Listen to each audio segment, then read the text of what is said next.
సమూయేలు రెండవ గ్రంథము 23వ అధ్యాయం.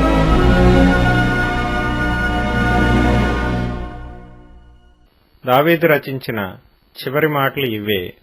యెషయ కుమారుడగు దావీదు పలికిన దేవోక్తి ఇదే. యాకోబు దేవుని చేత అభిషిక్తుడై మహాధిపత్యము నొందినవాడును, ఇశ్రాయేలీల స్తోత్ర గీతములను మధురగానము చేసిన గాయకుడు నగు దావీదు పలికిన దేవోక్తి ఇదే. యెహోవా ఆత్మ నా ద్వారా పలుకుచున్నాడు, ఆయన వాక్కు నా నోట ఉన్నది. ఇశ్రాయేలీల దేవుడు సెలవిచ్చుచున్నాడు, ఇశ్రాయేలీలకు ఆశ్రయదుర్గమగువాడు నా ద్వారా మాట్లాడుచున్నాడు. మనుషులను ఏలునొకడు పుట్టును, అతడు నీతిమంతుడై దేవుని యందు భయభక్తులు కలిగి ఏలును.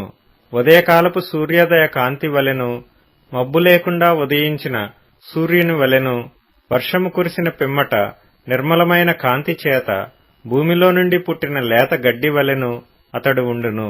నా సంతతి వారు దేవుని దృష్టికి అనుకూలులే గదా. ఆయన నాతో నిత్య నిబంధన చేసియున్నాడు. ఆయన నిబంధన సర్వసంపూర్ణమైన నిబంధనే, అది స్థిరమాయెను. దేవునికి పూర్ణానుకూలము, అది నాకనుగ్రహింపబడిన రక్షణార్థమైనది. నిశ్చయముగా ఆయన దానిని నెరవేర్చును. ఒకడు ముండ్లను చేత పట్టుకొనుటకు భయపడినట్లు దుర్మార్గులు విసర్జింపబడుదురు.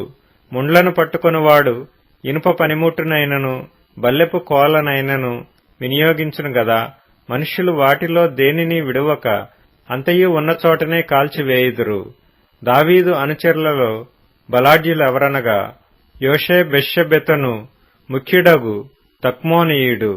అతడు ఒక యుద్ధములో 800 మందిని హతము చేసెను. ఇతని తరువాతి వాడు అహోహీయుడైన దోదో కుమారుడైన ఎలియాజరు. ఇతడు దావీదు ముగ్గురు బలాఢ్యులలో ఒకడు. యుద్ధమునకు కూడి వచ్చిన ఫిలిష్తీయులు ఇశ్రాయేలీలను తిరస్కరించి ఢీకొని వచ్చినప్పుడు ఇశ్రాయేలీలు వెళ్లిపోగా ఇతడు లేచి చేయి తిమ్మిరిగొని కత్తి దానికి అంటుకొని పోవు వరకు ఫిలిష్తీయులను హతము చేయిచూ వచ్చెను. ఆ దినమున యెహోవా ఇశ్రాయేలీలకు గొప్ప రక్షణ కలుగజేసెను.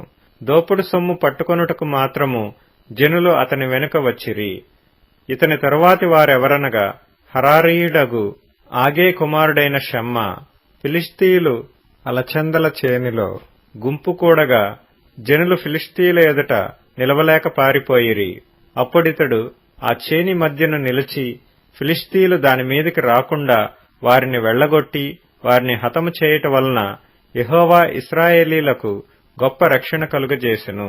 మరియు 30 మంది అధిపతులలో శ్రేష్ఠులైన ముగ్గురు కోతకాలమున అదుల్లాము గుహలోనున్న దావీదు నొద్దకు వచ్చినప్పుడు ఫిలిష్తీయులు రెఫాయీము లోయలో దండు దిగియుండిరి. దావీదు దుర్గములో నుండెను. ఫిలిష్తీయుల దండు కావలివారు బెత్లెహేములో ఉండిరి. దావీదు బెత్లెహేము గవిని దగ్గరనున్న బావి నీళ్లు ఎవడైనను నాకు తెచ్చి ఇచ్చిన ఎడల ఎంతో సంతోషించదనని అధికారితో పలుకగా ఆ ముగ్గురు బలాఢ్యులు ఫిలిష్తీయుల దండు కావలి వారిని ఓడించి దారి చేసుకుని పోయి బెత్లెహేము గవిని దగ్గరనున్న బావి నీళ్లు చేది దావీదు నొద్దకు తీసుకుని వచ్చిరి.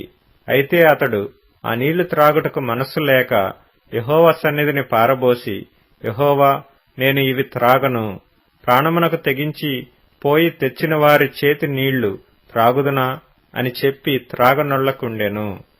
ఆ ముగ్గురు బలాఢ్యులు ఈ కార్యములు చేసిరి. సెరూయా కుమారుడును యోవాబు సహోదరుడునైన అబీషై తన అనుచరులలో ముఖ్యుడు. ఇతడొక యుద్ధములో 300 మందిని హతము చేసి వారి మీద తన ఈటెను ఆడించెను. అతడు ఆ ముగ్గురిలో పేరు పొందినవాడు. ఇతడు ఆ 30 మందిలో గనుడై వారికి అధిపతి ఆయెను. గాని మొదటి ముగ్గురితో సమానుడు కాకపోయెను.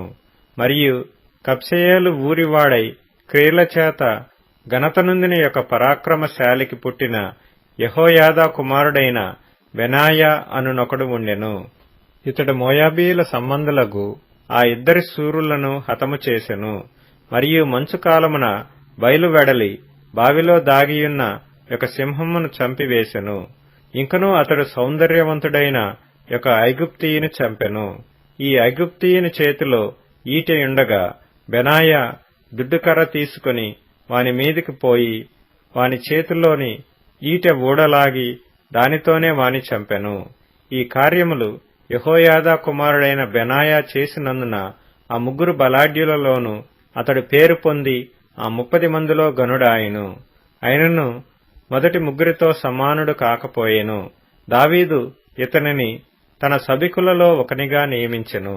ఆ 30 మంది ఎవరనగా యోవాబు సహోదరుడైన అశాహేలు, బెత్లెహేమీయుడగు దోదో కుమారుడగు ఎల్హానాను, హరోదీయుడైన షమ్మా, హరోదీయుడైన ఎలీకా, పత్తీయుడైన హేలెస్సు, తెకోవీయుడైన ఇక్కేషు కుమారుడైన ఈరా, అనాతోతీయుడైన అబియేజరు, హుషాతీయుడైన మెబున్నయు, అహోహీయుడైన సల్మోను, నెటోపాతీయుడైన మహరై, నెటోపాతీయుడైన బయనాకు పుట్టిన హేలెబు, బెన్యామీనీయుల గిబియాలో పుట్టిన రీబై కుమారుడగు ఇత్తయి, పిరాతోనీయుడైన బెనాయా, గాయషు ఏళ్ల నడుమ నివసించు హిద్దయి, అర్బాతీయుడైన అబీయల్బోను, బర్హుమీయుడైన అజ్మావెతు, షయల్బోనీయుడైన ఎల్యహ్బా.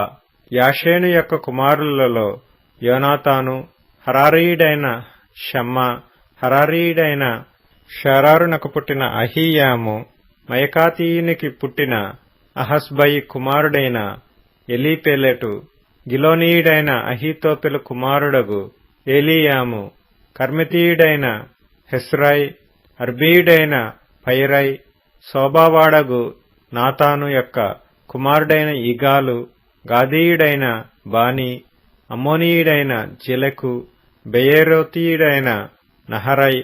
ఇతడు సెరూయా కుమారుడగు యోవాబు యొక్క ఆయుధములను మోయువాడై ఉండెను.